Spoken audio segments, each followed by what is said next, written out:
Try like. Welcome to another edition of Fight Back Interviews, the About Fraud series that shines a light on the people, the passions, and the human stories driving our industry forward. And to provide this content, we need some kick-ass supporters. This Fight Back interview is powered by Sardine. Sardine is a behavior-based fraud and compliance platform. It helps merchants, marketplaces, and financial institutions fight fraud using data, machine learning, and decades of experience to build capabilities that detect zero-day scams, fraud, and sophisticated criminal activity. Join the fraud squad by heading to sardine.ai. Now, let's get into it. Hi, Donna. How are you doing today? Good, PJ. How are you? I'm doing good. Thank you so much for joining our Fraud Fight Back interview, and I'm really excited to chat with you today. We are going to get into a number of really interesting topics, but first, before I jump in to that, a lot of the audience knows who you are, but some don't. Can you just give a brief explanation of your experience in fraud fighting? Yeah, sure. Actually, didn't start in fraud. Never saw this coming. So I spent 30 some odd years in banking. Uh, Started in operations. I started in collections. Obvious kind of segue into risk management. Had a lot of opportunities around mergers and acquisitions. Worked on a divestiture for about a year or so. That was actually cool as hell. Did product management for a while. Knew how to lose money for the bank. Wanted to learn how to make money for the bank. And through just an insanely bizarre set of circumstances, ended up in fraud, was helping a colleague, and about 2 weeks later said, hey, listen, we're thinking, we're going down this path to create this fraud center of excellence for the bank. Which, it's banking, right? It was about synergies, it was about efficiency and effectiveness, and we learned that you could really deliver both. And I spent the final 10 years of my banking career doing that. And I made no bones about it, PJ. I told everybody I had the coolest job in the bank. It was awesome. Right? But you put all those experiences together, and I think it actually made me more successful in fraud. Definitely made me feel more ready, right? I understood the trade-offs. Nothing's black and white, Bob Shiflett used to always say, if you want zero fraud, but you're probably going to spend multiples of that in operating expense to get there, let alone the friction. So it's all about those trade-offs. I had an exec once ask me, hey, we want to build a product where there's no fraud. So, absolutely. Let's build a product where people give us their money and we give them no access to it. Just like, you're insane. I'm like, well, then welcome to fraud, because, it's a trade-off. I think you have to understand, like what I understood out of all that coming into fraud, your goals in fraud aren't necessarily the goals of the person across the table. Odds are they're not, by the way. Understand what their goals are, understand what success looks like for them, and have those conversations about the trade-offs. It's not a competition about winning and losing. It's how do you get to shared success? All ships rise together, right? Cliche, cliche, cliche. And then, it's facts and data. Hey, do understand. So we took what you're doing here, we've laid it out. Here's the trade-offs. Here's our recommendations. We did consider some other things. It's really the most important thing, because I always tell people we get invited to happy hours because we have cool stories. Probably true. But it's true, right? Nobody really understands what we do. But, when you're in the conference room, when you're in the meeting, right, stick to the facts and data, because that's our credibility. That's the source of truth, and leave the really cool stories for happy hour. So many good things there. One is just kind of how you fell backwards into fraud, which if I had to poll, I would say 95% of the people I talk to, if not higher, fall in that category. And getting exposure from other parts of the bank or whatever institution you work at to understand more than just your interest in fraud and how to compromise, understanding there's a balance. You understand that balance. Maybe the person across the table doesn't understand that balance. and being able to work cross departments, especially at a senior level to find compromises. And I think one of the things that I really, we haven't known each other a ton of time, but when I first got to meet you, I was like, man, Donna seems no nonsense, when the situation calls, but then you have this awesome, refreshing levity and humor. So I think that's nice, especially when I think of it from an executive standpoint, because there's there's respect and a serious nature to it, but then it's also relatable.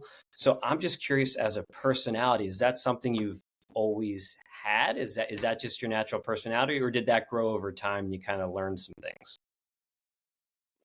I think it's inherent, genetic. I don't know. Uh, After I left banking, I went on and um, took a role as chief operations officer for early warning.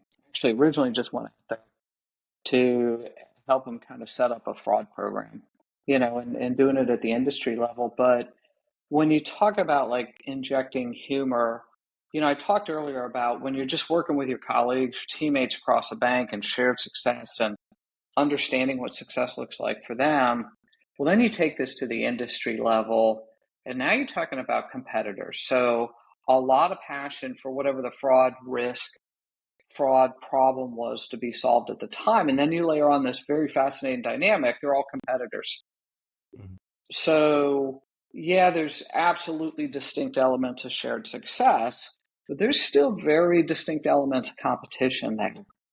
Um, so it took on more of a tone of, well, if PJ's from Bob's Bank of Omaha and Donna's from Poughkeepsie National, it took on the tone of more of a win-lose as opposed to we're going to solve for this. So I think being able to, hopefully in a constructive way, I'm sure I did not always deliver on this, interject, a little bit of levity, like, hey, let's bring it down.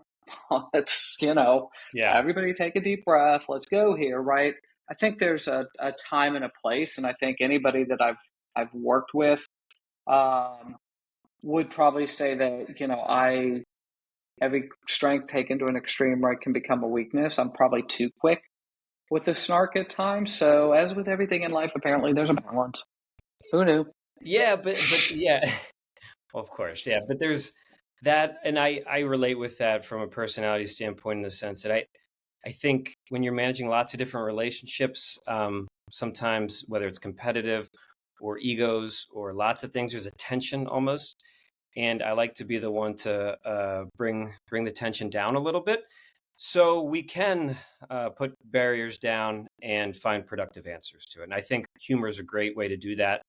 I do. um, and you could still be serious and context switch to a little levity, and then context switch back. So Yeah. I think it's a good thing, and when managing lots of different personalities, especially at more of a senior level. So cool. So I think everyone knows the threat landscape. We can get into scams, we can get into account takeovers, we can get into identity fraud at all different types of levels. Like, it's there's a lot out there to manage. Not enough resources, not enough tech, or plenty of tech and not enough budget, not enough people. So it can be demoralizing for fraud fighters. And one of the things I see as my role and about frauds and fraud fight clubs is hopefully being something that's a bit more uplifting, but not being naive at the same time. So asking you, like, with that kind of overwhelming landscape, I guess, what gives you hope, and in a realistic, not naive way, because that does nothing for anybody, and I don't see you as a person that would do that. But what gives you hope in the industry? Yeah, I was trying to think. I'm like, was I ever demoralized? I'm sure. 100%. Uh, I used to use my commute time, particularly on the way home, kind of go through the scorecard for the day. Uh, Not just on the threats, because boy, there was days where, hey, it was great. It's like, we had a good day today. We did some cool stuff today. Uh, and there was other days uh, where it was like, all right, bad guys, good on you. You won today, but we're going to come back and fight the fight tomorrow. And then just starting to use that time to think through what can we do differently tomorrow, you know, what we didn't win today, we're going to win tomorrow. What do we do differently? The big thing is like, what questions didn't I ask today, or what information am I still waiting on? So we go down this path. We progress that I need to follow up on. What could I have done differently? That you use that time to say, hey, as a leader or just a participant or a teammate, was I too quick to cut somebody off? Did I ask all the right follow-up questions? Was I open to the fact that maybe people didn't feel like they had what they needed? Um, and one piece that I got, PJ, and some 360 feedback, Jesus, 10, 15 years ago, um, was my team was 100% sure that the path, my direction, whatever the hell was coming out of my mouth at the time, made perfect sense to me. But they didn't necessarily feel comfortable, challenged me to say, listen, I don't get it. I don't understand what the hell you're talking about. I think I get it, but I'm not really clear what I'm supposed to do. So I had to learn a new skill, which was making sure that I constantly paused to say, hey, I need you to go do this, this, and this, or I think we should do this. Let me just stop right here. Does that make sense? Does that not make sense to anybody? Asking those clarifying questions became a skill I had to learn. But asking those clarifying questions, right, coming back to the demoralizing piece of the fraud fight, you're going to get more information, right? You're going to have a better day tomorrow. But the reality is it's okay to accept. Yeah. We're not going to win every day. I give you, this is my favorite example of this because it was absolutely a day driving. It was like, yep, they got us today. Um, Bad guy goes to the teller, hands the teller a few checks, is kind of engaged in a theoretical phone call, says, oh, hey, I'm sorry. It's my wife. That $5,000 check, $10,000 check, whatever, I was supposed to deposit that at her bank. Can you just reverse that and give it back to me? Of course, the teller's like, absolutely. What they had figured out was in that span of time between hitting enter on the deposit and asking to have the transaction reversed. I mean, you're talking moments. They were already logged into online banking, had wired the funds out, and we were left held. I mean, that was absolutely a day driving home where it's like, all right, they got us. But then it's okay, what did we learn from this? So I guarantee you, any change going forward, we had that use case in our head because that's how you keep from being demoralized. Yeah. Like you learn from it, you go on to fight the fight again tomorrow. That's great. And acceptance that you're going to have these losses, these moments, because that's just the nature of it. They're always pivoting, and you can't expect to always know exactly what they're going to be pivoting to and have exactly the coverage in place. That's not realistic. But it doesn't mean you can't improve. It doesn't mean you can't look at yourself or evaluate others and figure out where the gaps are. So I think less probably wallowing in kind of that cycle of unproductive emotions frustration and thoughts. Yeah. Right. And we do that personal life. I do that all kinds of things. It could be watching a sporting event. It could be playing a sport. It could be doing lots of things. And then more productively, what can I do from it? And sometimes they're not fun conversations or fun reflections, especially if you're, I go back to my reviewing fraud analyst days, and I led an order through and more on the merchant side that was a high dollar chargeback. And I look at my review, I'm like, that was a crappy review. And so it's like, okay, that's not good. But what's more of the problem is if you don't improve on that process going forward, whatever it is. And I think in a sport of defense, we're always playing defense. I was a goalkeeper at soccer, so like you're not really celebrated a lot. Often you're looked at the one who's left giving up a lot of the money or the goals or whatever it is. So you have to accept that role that you play. And don't expect probably a lot of the huge praise, maybe like other positions. But to be fair, every role has their downside. So I really like a lot of what you just said there. Yeah. And I mean, you're talking big dollars, big impact that people don't really understand. Yeah. So, share your successes with each other. Again, come back to the facts and data when you're trying to articulate those successes or just the threats. Yeah. Sure, giving them context of the fraud story never hurts. Um, hey, listen, here's how sensitive the attack rate is, right? Because this is the capability of our tools, our processes. So teaching people and doing that, not only is it helping you deliver on your business objectives, but think about it, right? Then those people are going to understand the context of a fraud fighter's day, Yeah. and it'll minimize their emotional reactions and their emotional swings Yeah. to whatever the outcome was that day. And I think leaders who can communicate that well support their team well because they get that message across, and people more understand the challenges, the lose-lose situations sometimes that you're in.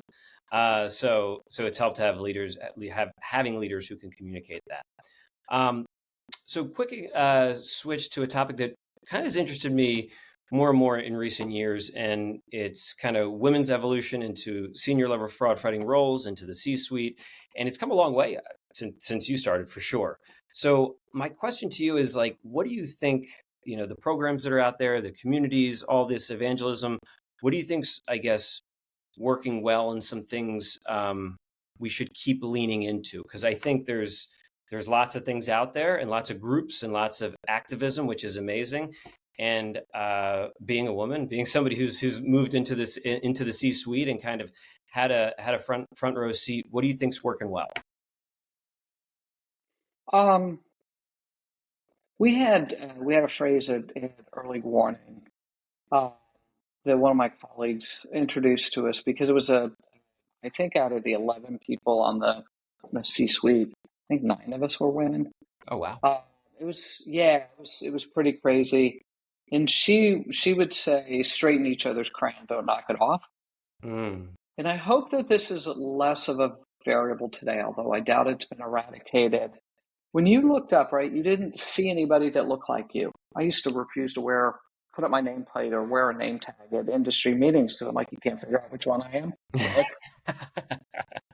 Um, so it became maybe a subconscious level of competitiveness. Yeah.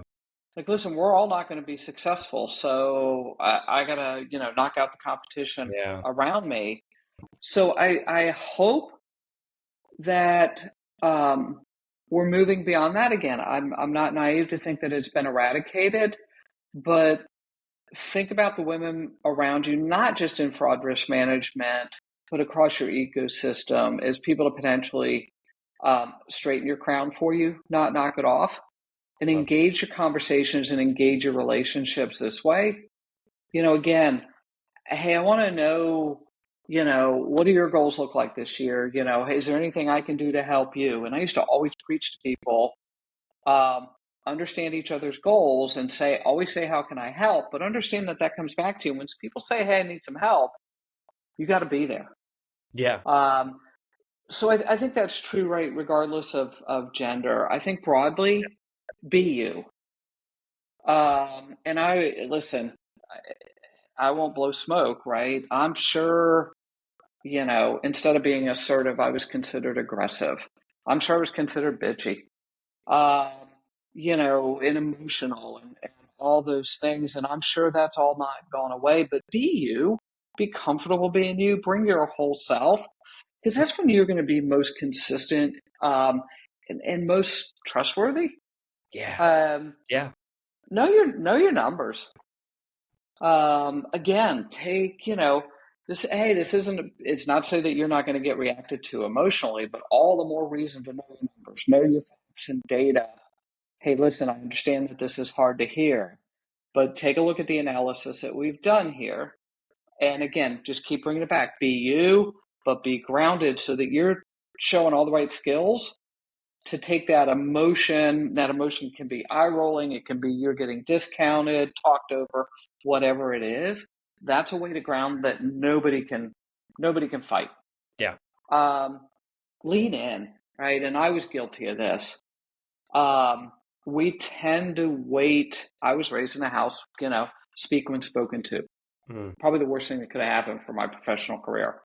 Club. And I would get coaching, like you need to speak up more. Well, I hadn't been addressed.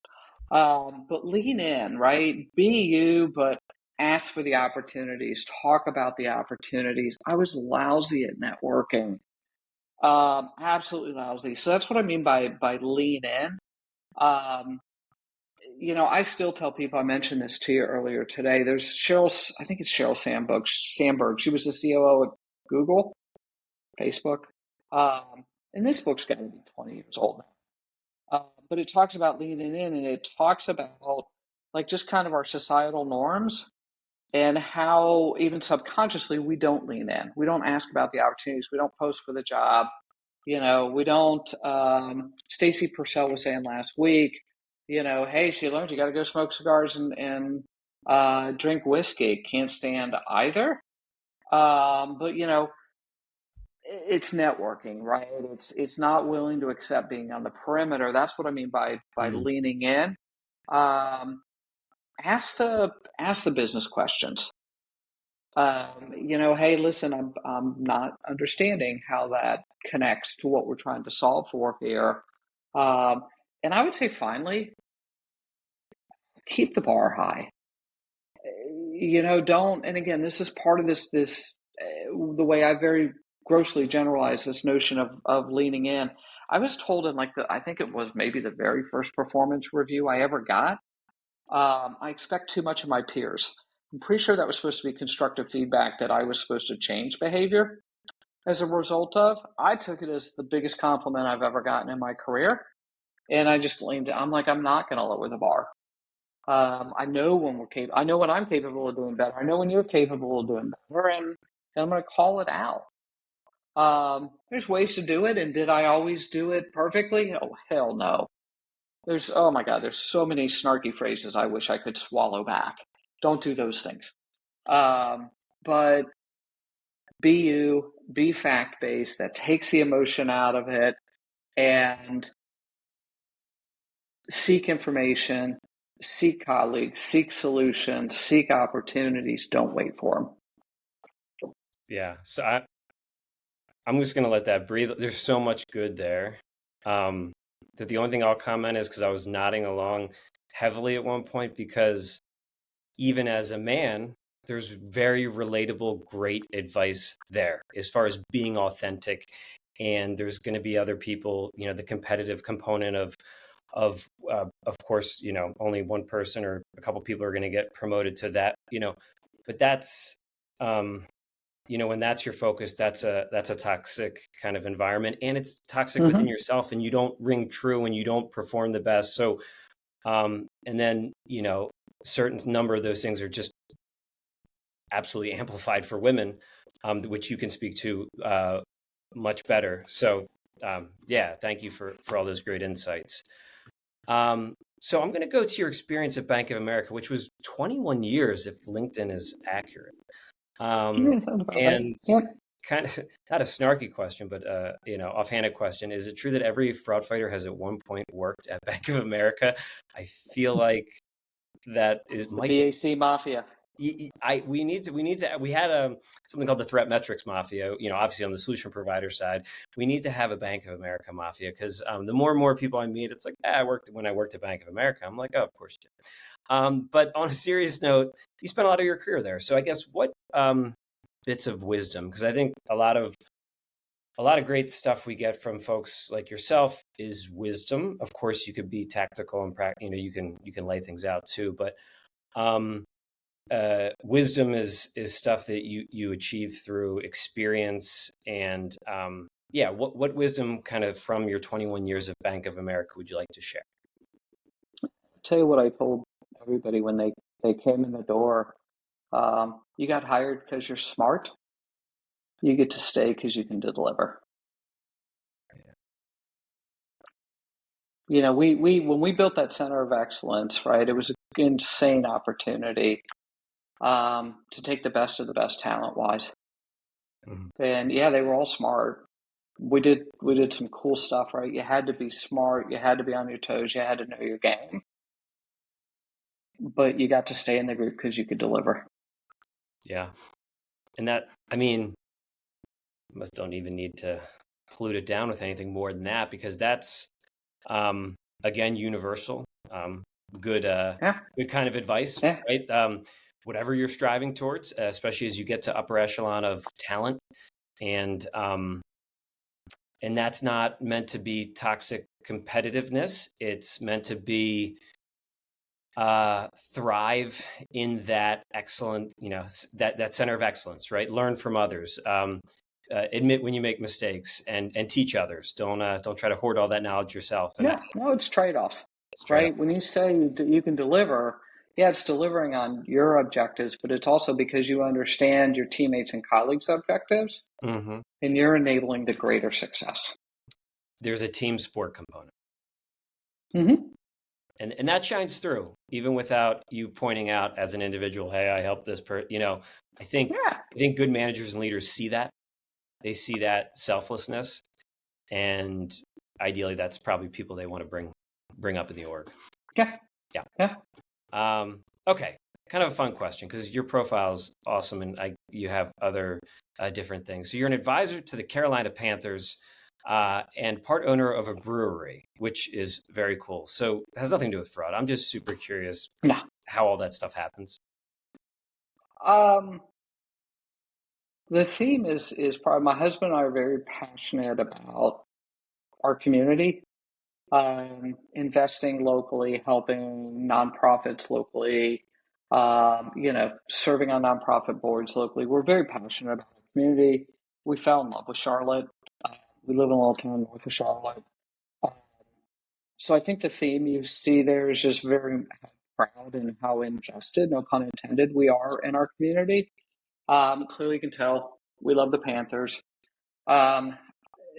Keep all the jokes. I've heard them. Trust me. They're still rebuilding. We've been through this before. I'm sure we'll go through it again. But it's an opportunity, any opportunity to